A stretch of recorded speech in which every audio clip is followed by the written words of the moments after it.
நெய்வேலி நிலக்கரி சுரங்க நிறுவனத்தின் 5% பங்குகளை விற்க ஒப்புதல்.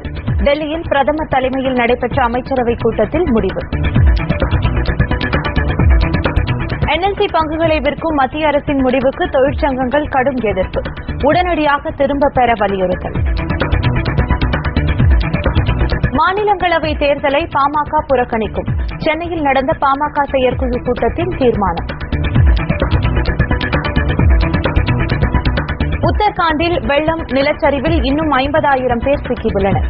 இதுவரை 34,000 பேர் மீட்கப்பட்டுள்ளதாக மத்திய அரசு தகவல்.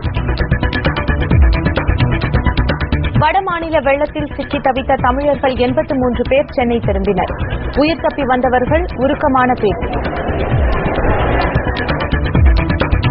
பேருந்து மற்றும் பேருந்து நிலையங்களில் குறைந்த விலையில் மினரல் வாட்டர் விற்பனை. கும்மிடிப்பூண்டியில் சுத்திகரிக்கப்பட்ட குடிநீர் நிலையம் அமைக்கப்படும் என முதலமைச்சர் ஜெயலலிதா அறிவிப்பு.